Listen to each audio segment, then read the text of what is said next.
Hi, everyone, and welcome to the I Am Landscape Growth Podcast, where entrepreneurs help entrepreneurs grow faster, better, and stronger in the green industry.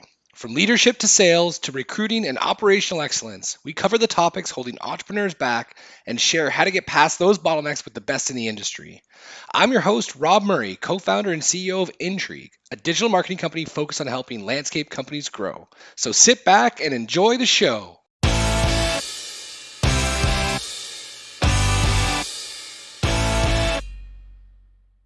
Hi, everybody. Welcome back to another episode of the I Am Landscape Growth Podcast. I have a special guest today. I mean, most guests are special, but there's a really cool perspective I think we're going to get. I have the fortune of having Mikayel Ter-Grigoryan on the podcast today. Thank you, Mikayel. Really appreciate you doing this today, man. Thanks, brother. Appreciate it. Um, so, more than 10 years in the industry, from lawnmowers in the back of, a truck to, scaled businesses, coaching, redefining blue collar. We're going to get into all of it today. So just so people have an understanding of who they're listening to, can you give us a quick Coles Notes summary of, how you ended up getting to where you are today and what does that look like right now? Yeah, absolutely. And of course, thanks for having me. So I was working at the bank. I did a whole bunch of other odd jobs in the past, and started working at the bank. And I thought that'd be my first real job. I wanted to benchmark myself and see if I could actually make it in the corporate world. It didn't work out. After a couple months, quit that. Wanted to start my own thing, and that was always on the radar. Finally did. Had a couple $1,000s to my name at the time. Bought a couple lawnmowers, put it in the back of my dad's Honda, and off we went. Um, that was my first business at the time. We were just grass cutting, landscape, and that sort of thing. From there, I started a bunch of other things. I was in media. I had a marketing company for a little bit. Tried that. Tried my hand at HVAC. Tried my hand at. I had a meal kit company. I don't know if you heard of meal kits like HelloFresh Sure, yeah. or Chef's Plate. So we were one of the first meal kits in Canada. Worked on that business for a little bit, and just was always looking for ways to, I guess, get out of the industry for some odd reason. The industry was just never something that was attractive. There was a built-in stigma that I had on the industry, and it just wasn't something that I wanted to stick around to grow into. And so kept looking at other opportunities, other businesses. And then right around 2020, when my marketing company at the time basically shut down and the world shut down and everything went to zero, and my other companies, everything basically went to complete ground zero, started rebuilding in this industry. A couple of my friends also were out of a job, so they jumped in and we started rebuilding the company. And it was basically at that time that I recommitted to the industry. And I said, let me try my hand at really committing myself to this. And basically from last 4 years, we went from 0 to 100 employees in one company. Then we have another franchise that we're building. We got a fourth location going for that. More on the home service side of things. Our other businesses in commercial snow and ice and landscaping. And then recently started a education media company called Redefine Blue Collar, around some of the things that we've been learning over the last few years, some of that media, um, I guess sweet tooth that I wanted to satiate and get my hands back into that, and a few other things. So really, I feel like this industry is a fantastic place to be, and I know what it's like to be on the other side of that, and just be in a place where you're trying to get out of it because you think it might be a dead end, but it's absolutely not. And want to share that message as well with the other company that we're building. Okay, so cool. So, you know, um, you look at a long history of trying to find something that's, the grass is greener on the other side, no pun intended, getting outside the green industry and then coming back, recommitting and seeing it scale. Um, and then through that experience, bringing education to other folks. So this this whole idea of redefine blue collar, can you just give us a quick rundown of what it's all about, and then we can get into this, the primary growth constraint. Yeah. I think it's to me it's what everything is about, which is culture, right? Like culture is basically the thing that sits on top. It's the umbrella that holds everything together, and it's basically the umbrella that holds the blue collar industry together as well.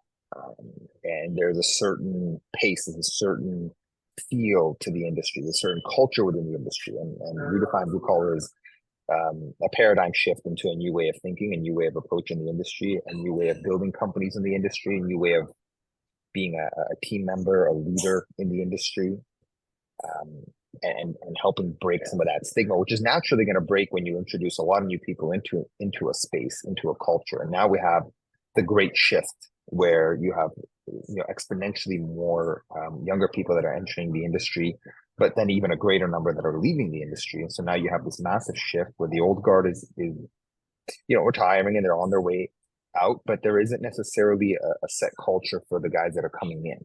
And we have an opportunity now to reset that culture, retune that culture, and make it more conducive to both the current environment and the current things that are going to help a business grow and prosper. And also we have an opportunity to shape the culture as new people are coming in. And why not shape the culture? Because when you're talking about an industry that for a long time has been undisrupted, and you have a little bit of technological disruptions happening here and there, I see the main disruptor in an industry that is primarily dominated by people as culture. And that's basically what the movement's all about. Cool. So then just to give people a quick little tangible nugget on this, because we'll come back to it. What is a way to kind of summarize the stigma or culture of the past towards what will be potentially something that's going to help people thrive moving forward? So there's sort of two sides to this, right? There's top down and there's bottom up. So bottom up is, I'm going to be entering an industry as a team member, as an employee, and eventually as somebody who's going to be a leader in a company. I'm going to look at this as a temporary stop. So many of my new hires for a long period of time, we're looking at this as a temporary place to be. It's sort of a stepping stone to your real career. Right. There aren't real careers in this industry. That's sort of one of the stigmas. Yeah. This industry can be a dead end. It's a second option. It's a last option. That's part of it. And then the other part of it is, when you're in a company, the culture of a company where there's less investment into people, less investment into growth, less investment into education, is sort of the other side. And then for the entrepreneur's lens of this, it's the opportunity, right? So the same thing, the opportunity in this industry isn't what it needs to be. There's a shinier object happening over here. It's an option that you go to when you haven't got your education straight, you haven't gotten your other things in order. And you're going to be sort of looking at it from that perspective. And in order for you to build a great life, you potentially have to be looking at other industries, other spaces. You can't build a great life in this industry. You can't be a highly educated, highly ambitious, highly successful individual in this industry. And I think that's wrong. But that's definitely the part of the stigma. Along with other things. Like, I'll give you a quick anecdote to this as well. I'm an immigrant. I have immigrant parents. Okay, and I've talked to a lot of my friends about this as well. It's go to school so you don't have to end up doing this work. No matter what position you're in this industry, that seems to be the message. I've had my guys resonate with that message as well, where their parents are constantly putting that pressure on. I've had that happen to me as well. I was telling a story about my girlfriend who basically confronted me about this in my keynote. So that's more or less the stigma and the thing that you're up against. And that's what your team is up against. And that's what people that you're hiring are up against. They're up against the idea that this is swimming upstream. Like a second tier place to be, which is just so not true. Which is so not true. And the other thing is, like, right now we're in the attracting business. Like, we're in the attracting and we're in the converting business. There are so many voices online that are trying to attract people into their industries. They're trying to attract talent to their space. Your ability to attract talent into your company is one of the things that's going to help you stand out. But right now we're competing in a global marketplace. Everybody's looking for the same talent. So our job, I think, as leaders of industries, to come up here and say, okay, look, this is the best industry to be in if you're X, Y, Z, and these are the following reasons, and we need to attract you into this industry and help you understand why some of those stigmas are there and are in place, and why some of those predispositions are there, and let's break some of those down so we can actually get that talent into our space. Yeah, awesome. And then that helps everybody grow, right? The rising tide raises all ships. And so if we take that then and switch over to this, theme of the show is, what's the primary growth constraint holding entrepreneurs back in the green industry? What's your take on that? So primary growth constraint generally, so there's different stages of this, right? One of the things that I see is what should I be working on as a leader? Like what should I be doing as a leader to move the needle forward in my company? That's the question that you have to answer every single day when you wake up, when you're approaching your business and you need to grow. Mm-hmm. What is the thing that is holding you back at this stage?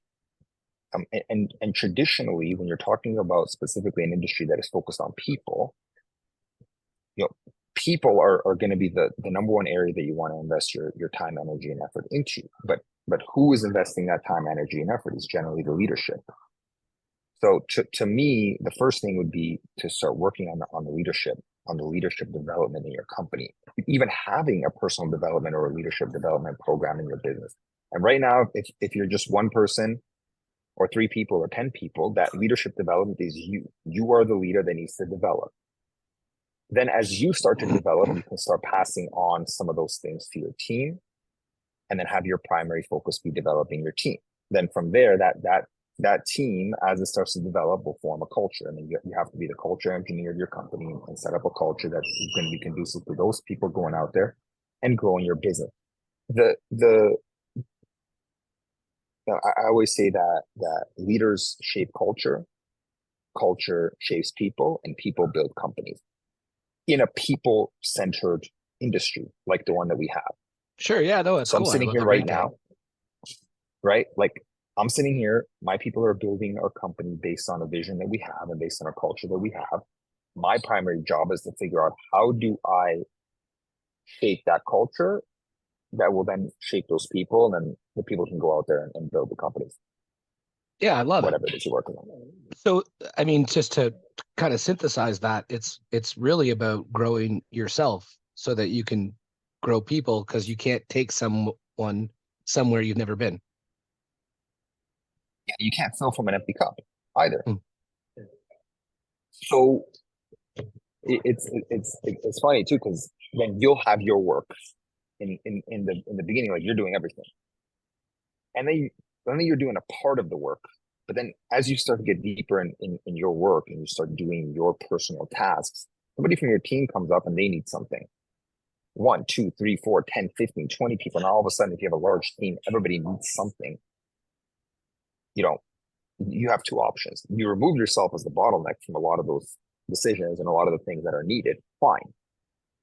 But how do you show up for your team the rest of the time? When you're not a bottleneck, you're just showing up to add to whatever they're working on.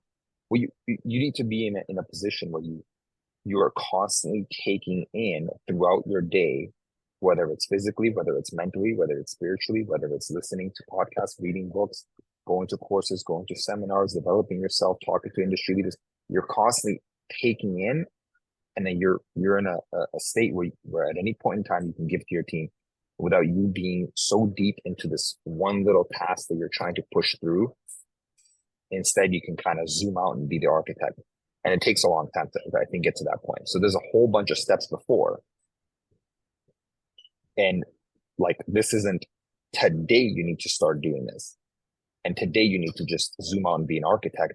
What's the balance of you being in there every single day?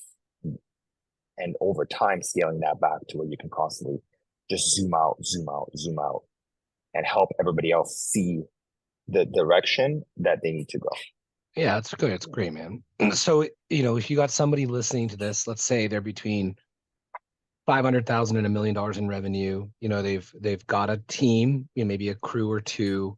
Um, they've been doing it all. They see an opportunity to start maybe letting some things go. They don't necessarily know how to start growing themselves as a leader or personally, which maybe is the same thing. But what would be like a step or two someone might consider taking if they're listening to this and being like, okay, I want to do it, but I just don't know how to start? Number one, join a group of other guys that are in and around that similar space. Peer group. Join a peer group, period.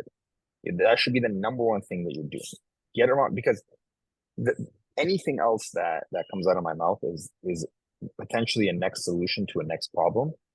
But you're going to have from 500 to 1 million to 1 million to 5 and 5 and beyond. You're going to have consistently evolving issues and problems. And so is everybody else that has gone through some of those steps, and other guys that are both going through it with you will be the closest to experiencing that. And usually you want to learn from somebody that's from two types of people: somebody who's a little bit further ahead than you, then they can pass on that immediate knowledge, and then somebody who is a lot further ahead, and then they can sort of paint some of the bigger picture and vision and leadership and the strategy of it. So that'd be number one. Other guys that are in a similar space. What are some of those groups? And it doesn't even have to be the exact industry. It can be, and certainly there should be education coming from the industry, but I would highly recommend also getting into a group with people that are not in the industry at all. A peer group that is outside of the industry. They're in fashion, they're in media, they're in education, they're in content, and then you start seeing things. Okay, these guys are doing all these things this way in this industry. Why are we not doing this? Yeah, that's cool. Advantages to both, right? And there's a tremendous amount of takeaways that we took from being in all these different other businesses in the past, where, for example, for our food business, we're competing against all these different companies that have incredible funding, and their marketing is top notch. Their websites are excellent. Their SEO is fantastic, and everything is just at a super high level. We're trying to compete. In this industry, those things aren't necessarily prioritized at the same level. Well, why not? How can we take what these guys are doing here and inject it into our industry so we can actually stand out? Because if you're only listening to guys in the industry, you're only notching yourself a little bit ahead. You put something else into your operation, all of a sudden you're getting an order of magnitude, which is 10 times larger or 10 times faster, an order of magnitude difference into your business. So that would be basically the talk too. Yeah, I love it too. I mean, like one of the things we've done on the same thinking is look at the hospitality industry when it comes to customer service. Like from a marketing point of view, from a marketing firm perspective, not a lot of similarities, but from a taking care of customers point of view, hospitality, they're pretty good at doing it that way. So, taking inspiration from people like Ritz-Carlton, ladies and gentlemen serving ladies and gentlemen, and goes a long way when you're taking care of people, when you're in a business that's selling to people. So I think that perspective of widening the point of view from other industries is super helpful. So peer group, number one, whether it's people in the industry or people not, getting around other entrepreneurs that are trying to grow businesses definitely has a ton of value. What was there any groups that you joined that had a bit of a aha moment for you? Absolutely. So I joined a group.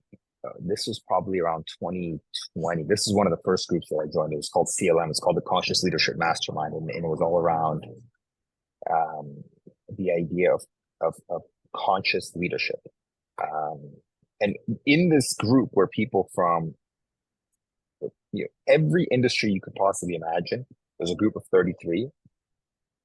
And then we went through, and it was in a couple of other groups as well that is a similar structure. So we're going through a set curriculum, you could say, and then we're also going through a set number of experiences together, like physical experiences. So we're traveling together, we're And we're taking in information as a group, and then we're applying that information to both all of us as individuals, and then we're seeing how everybody processes that, and then we're applying it to different industries. So now you're learning, okay, this works here in the following way. This person is taking this information in the following way. What takeaways do they have? How are they processing? How are they thinking? And I think that the biggest takeaway that I had from all those experiences is how people think through problems. People in a specific industry, generally, because they're following a similar pattern, of a similar background, of a similar age. Like the more similarities there are, living in a similar environment. So you're in Canada, so okay, that's your environment.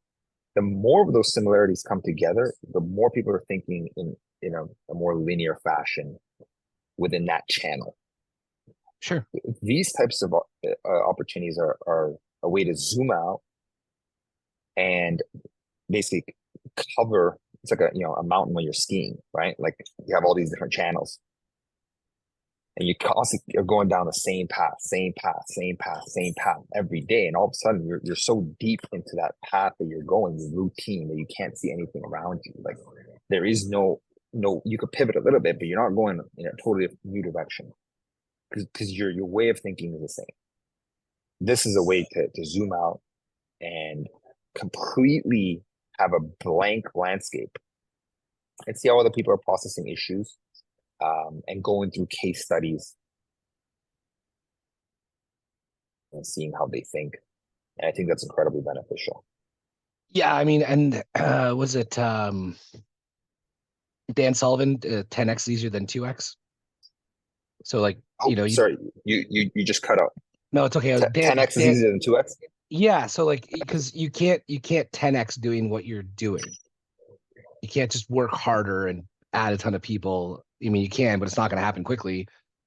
So how do you 10x your business? It's almost easier to do because you have to think differently than just trying to double what you're doing. Anyway, there's a really cool read, 10x easier than 2x. Dan Sullivan's the guy. But I think it just complements very well what you're saying in terms of getting outside of those ruts that have been built over time with similar, we've done this because that's what we do, this because that's the way we've done this thinking, which is something that, I mean, a lot of people you fall into just by time, and that's just the way, unless you start to think differently. And so being in a peer group and seeing through this experience you had, obviously helpful to see that firsthand. So you mentioned everything reset to zero. We had that crazy thing that happened in 2020, and then you dedicated yourself to the industry and you grew a business from essentially like a couple folks, zero almost, to 100 in 4 years. Like how, like, everybody need there was no people to hire, according to some. What were one of the 2 or 3 catalysts to make that kind of explosive growth happen in just 4 years? I think well, first of all, it was basically ground zero, from an existing operation. We had gone down to zero because of COVID and everything else that was going on, and I was also had one foot out. And I started looking at the way that we were approaching the business.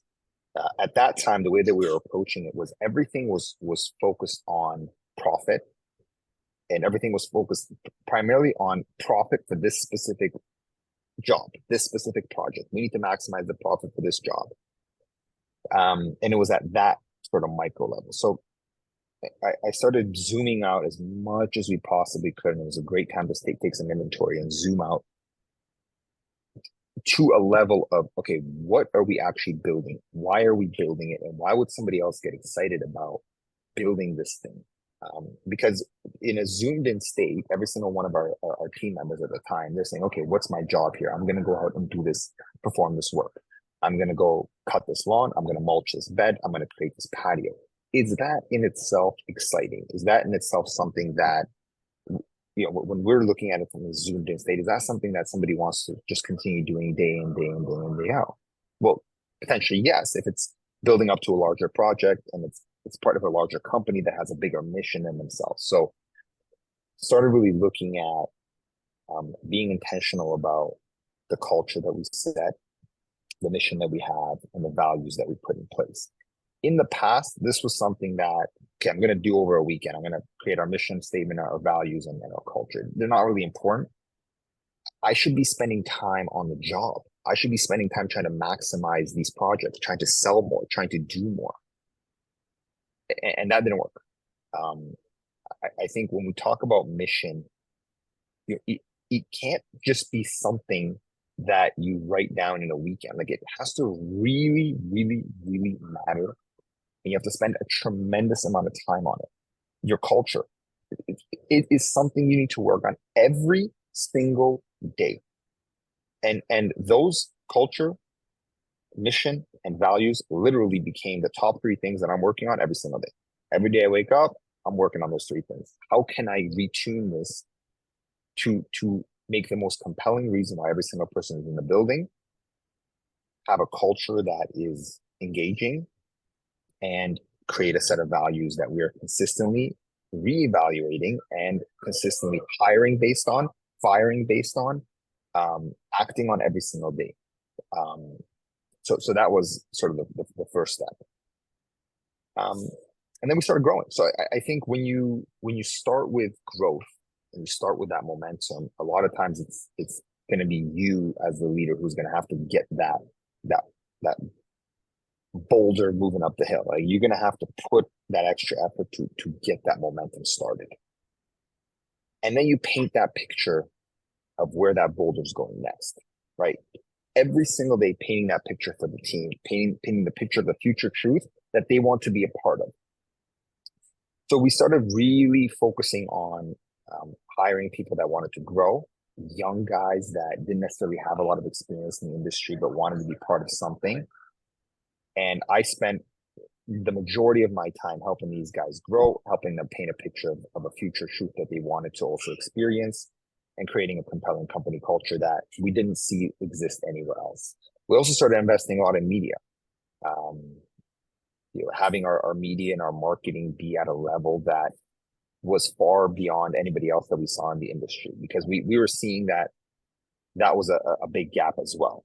I brought somebody on who was primarily working on our systems as just a back-end systems guy. He was helping us with that.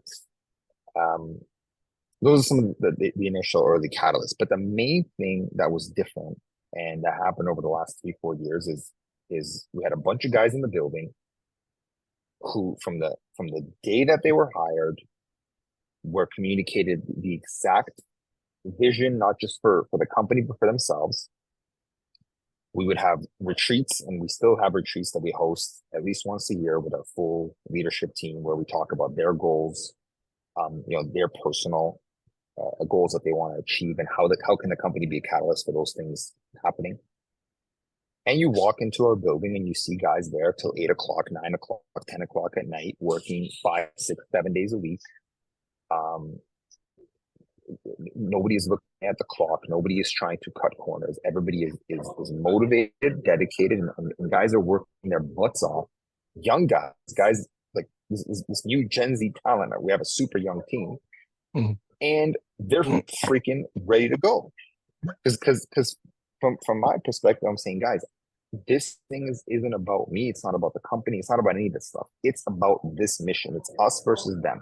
We've painted this picture of them, which is the force that we're going up against, which is the stigma, the industry, the current space that everybody is in, and us. How can we be different? How can you be a part of this team that is going towards a different direction?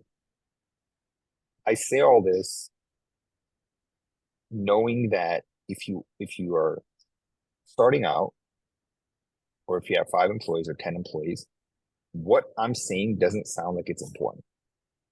Like, I wouldn't have taken any of this stuff to heart, like mission, vision, values. I need to sell more jobs. I need to do more jobs, and I need to make more money. I got it. But you don't need to be the one to do that. You need to be hiring the people and and getting them to go out there and do this work. And then you are the facilitator and the support for this talent. And you don't have to start with 20 guys. Start with one. Get one person and be like, listen, I'm going to invest a lot of time and energy into this one person. It really, I mean, if you come back to this whole thing, when you said, primary growth constraints, we were talking about that in, leadership development, personal development. But really what I think it boils down to, and you've just kind of articulated it over the entire conversation, is it's a mindset shift to go from being the doer to supporting the doers. 100%. Whether you're one employee or 100. And how can you start growing people and help them understand how their effort every day ties to the future of the organization that they would want to be a part of. And if we don't spend the time understanding that for ourselves, how can we possibly communicate it to somebody else? And also trying to boil down what is different about your organization. What is your USP? Your USP as a people-focused business, your unique selling proposition isn't that you're selling this new revolutionary way to cut grass or to install a patio. Your USP cannot be the product. Your USP has to be your culture and the way that your internal operations. So, any business, you have your internal operations, you have your external operations. In this business, your USP is not going to be through your external operations of that, how you necessarily do the work. Yes, it's important to do quality work and to deliver at a certain level. However, in this business, the way that you deliver that result and the way that you deliver that type of quality is through your internal operations, your people and your culture. Those are the things that are going to set you apart. And you need to be thinking about what is your USP as a people focused and a human focused business. What is it that you do differently? Why does it feel different to be part of your company? What are the things that you value and you just place at a much higher level than other companies in your space? And for us, we figured out a few things that were extremely important for us that we put a lot more stock into. One of those things was the personal development of the individuals in our organization. Personal development, forget about company. Okay, what are we doing for that? Okay, we're going to have these retreats, we're going to have these workshops, we're going to have these workbooks, we're going to have these optional meetings that we're going to do to continue improving our team. Okay, another thing that we valued was media. So we have a literal built-in studio in our shop on the second floor where we produce content and we produce media for our company, right? What else do we value? Okay, we think that technology in our business is incredibly important. Okay, so we're going to go out and we're going to invest into every single piece of technology that we could possibly put into our business at the level that we're at, etc. To continue bolstering up our internal operations so that internal operations can then go out and deliver the external result that our customers are looking for. Yeah, I love it. And the cool thing, I think the way you just shared that, and I'm not sure if everybody picked this up, so I just want to point it out quick, is there isn't necessarily a right thing that you value more. It's just whatever you value more, you invest in. And then you give yourself a disproportionate advantage in that area. And then customers who care about that area will come to you. Yeah, and it's so interesting because when you say it and you start putting that out, it's at a point now where my team will go to me and they'll say, okay, Mikayel, this happened and you dealt with that issue in the following way. I don't think that's redefining blue collar. So, what happened? Okay, so this team member said this, and this happened, and you dealt with it in the following way. I don't think that's redefining blue collar. I think we should be doing it like this. That's fantastic. So now my guys are calling me out on the way that I'm doing something based on a methodology that we installed of redefine blue collar. Epic. right? We should be treating customers like this. We should be doing, I don't think that's hey, these guys, the way they work, some of the subs that we work with, they're more concerned about like just getting the job done and making the most amount of money. They're not concerned about quality. They're not speaking to the customer the right way. They don't have that customer service focus. That's not redefined blue collar. So we can't be working with these guys. So it's a great culture is self-policing. You do not police your culture. A great culture polices itself, and the people within your culture have accountability to each other, which literally means that you can't be walking in as, hey, this is me. I'm the boss, and everybody has to listen to everything that I say. No, you're part of that culture. If you level yourself with your team, then your culture can become one that is self-policing. But then you got to be also included in that. If you screw up and your team's calling you out, that's the hard part of you saying, my bad. Yeah, and I think the other thing that a lot of people like, from my experience, it's been a lot easier to live a culture that's authentic based on the core values that are defined, that are real, than trying to be altruistic and fake in something that we aspire to be, but we aren't. And so many times I've seen people go through core value and culture exercises where they end up with a bunch of aspirational words with aspirational definitions, but they fall flat because they're not actually resembling or relevant to the company and the group and the way that they act and behave and value things. And so I think to your point, if your values and your culture that you're building and live by are authentically real to a founder, leader, or leadership team, it becomes a lot easier to live by them because they're real. And then when you make a mistake, it's easy to say, my bad, I'm on it. Mm-hmm. Where a lot of people, I don't think necessarily have that figured out quite yet. 100%. And it starts from you taking accountability.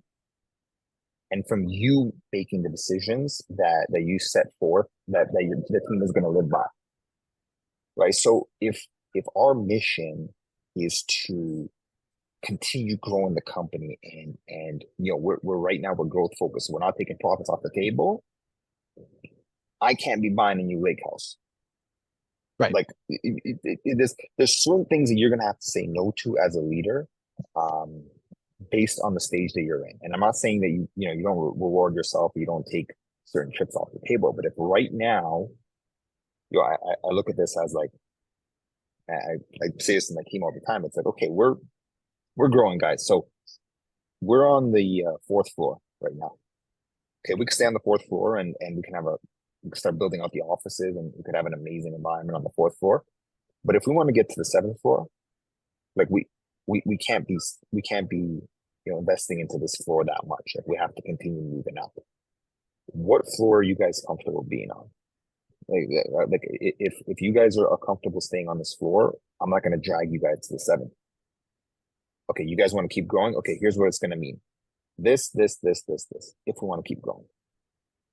And then the amount of work and the amount of financial investment that it's going to require to continue elevating past those floors mean that you can't be on the 4th floor sitting around comfortable. We need to continue elevating, which means you have to continue working hard. I can't be taking money off the table to invest into other things. And we all need to have that mission of we're elevating to the next floor. And there will be a level that we get to with this business that we're comfortable, and we want to be at this level for a little bit, or we just haven't built the infrastructure to get to the next level. Fine. But for now, we're growing. Is everybody in on that? Cool. Okay. So then this is what needs to happen for us to continue to elevate. Sweet. So that's part of it. Getting back to this and just, this core values and mission piece, developing an engaged culture. Someone's like, okay, cool. That sounds amazing. How do I start doing that? Same kind of question from before. What's 1 or 2 things someone listening to this can start moving towards? So the first thing is you need a one true believer. Okay, you don't start with the whole team. You need one true believer. You need one person in your organization outside of yourself who's a true believer in the things that you want to inject into the company. Okay, you need one person um, in the beginning. Start having those one-on-one conversations, right? So figure out, is it going to be your right-hand man, your right-hand woman? Is it going to be the number one leader in your company, or is it going to be, just a team member who you hired last month? It doesn't matter. But you need one person outside of yourself who can be the initial catalyst for that new culture, new way of being. Okay, what are some things that you want to embody? What are some behaviors that you want this person to embody, and obviously yourself as well? But okay, start with one.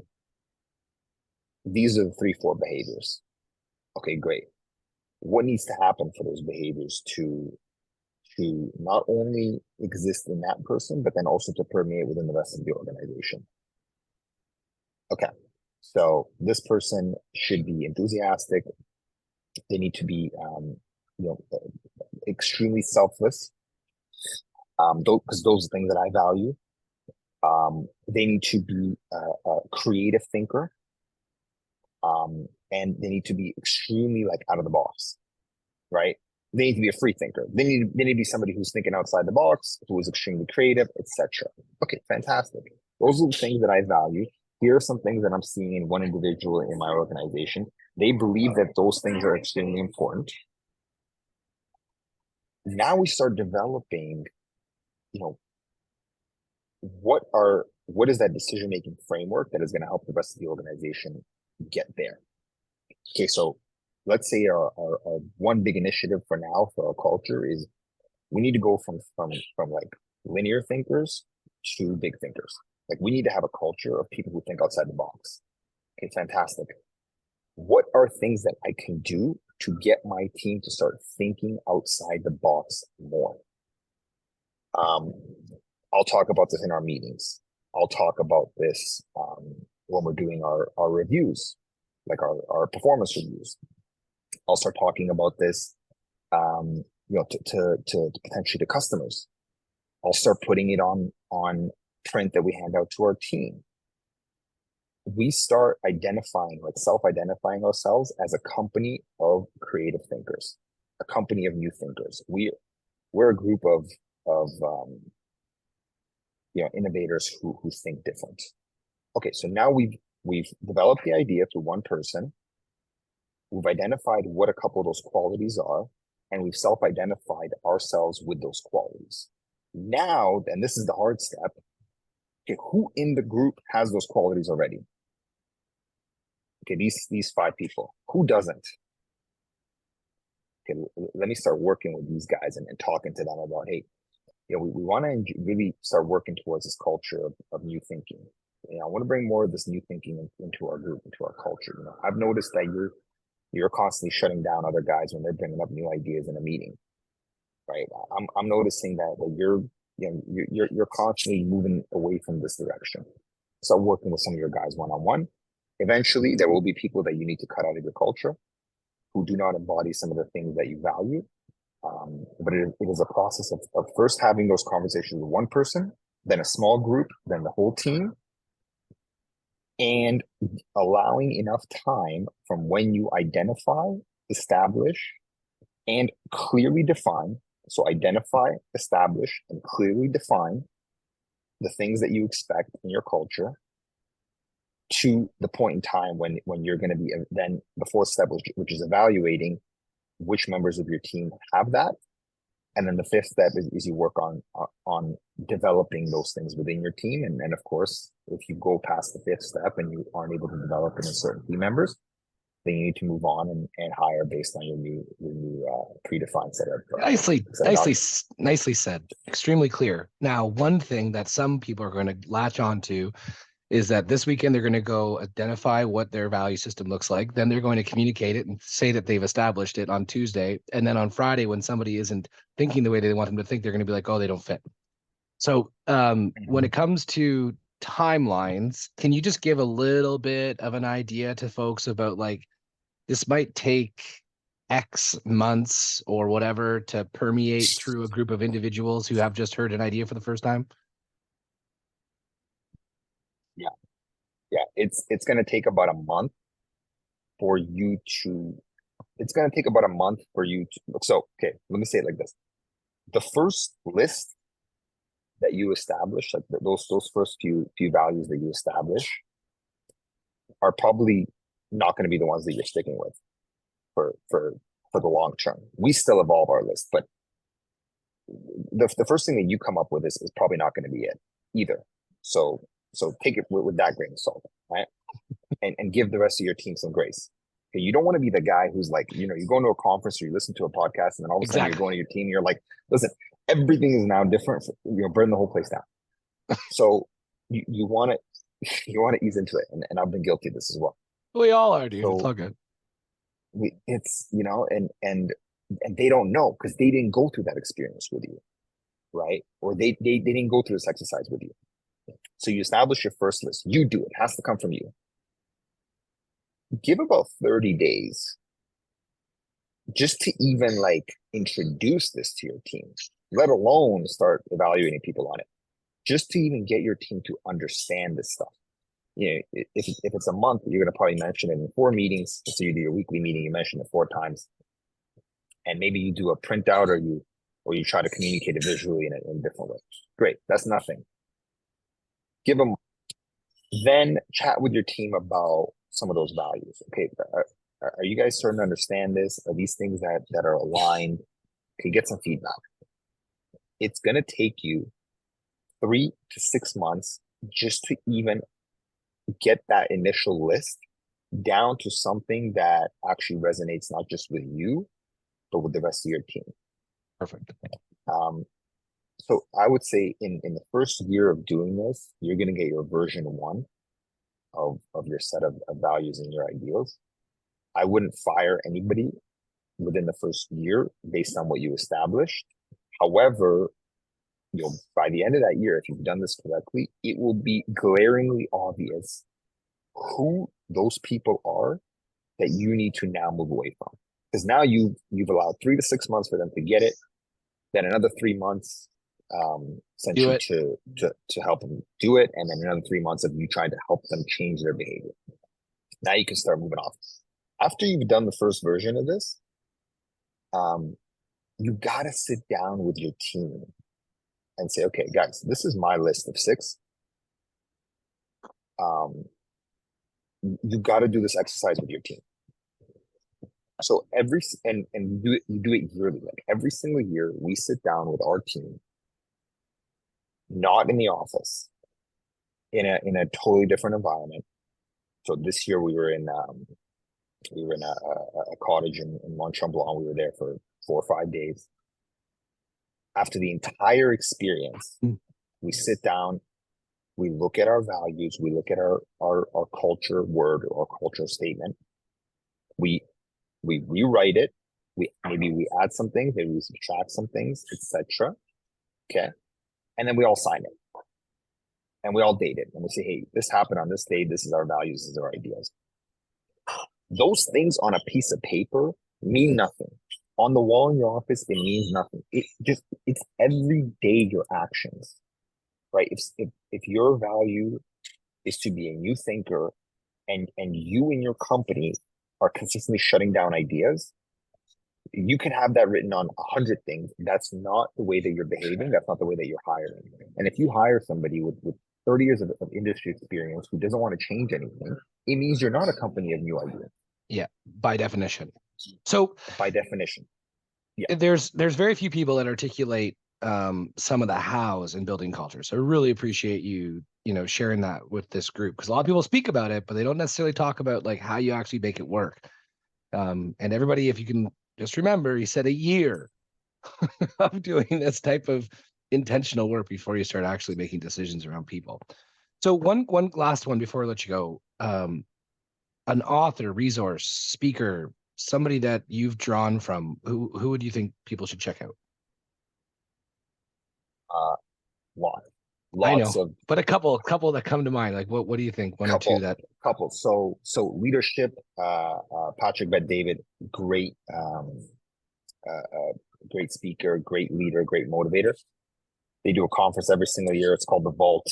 Um, I'll be attending that again this year. Great place to bring your team, 3, 4, 5 of your key personnel, and go through that experience together. They have different levels. You can go through that, do some development there, specifically on leadership and specifically on building your business plan. I would look there. Awesome. Authors, I just finished reading The True Artifact by Daniel DiPiazza. Interesting read. 33 ideas of him at 33 years old. This entire thing for me, if I'm going to recommend an author, if I'm going to recommend a speaker, I would say look to the furthest opposite of yourself.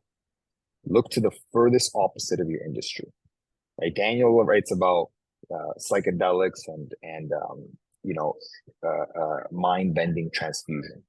Okay, you should probably look into that. Yeah, because well, especially if you're in an industry of landscapers trying to think creatively, I mean, that's going to give you some inspiration, no question. Yeah, absolutely.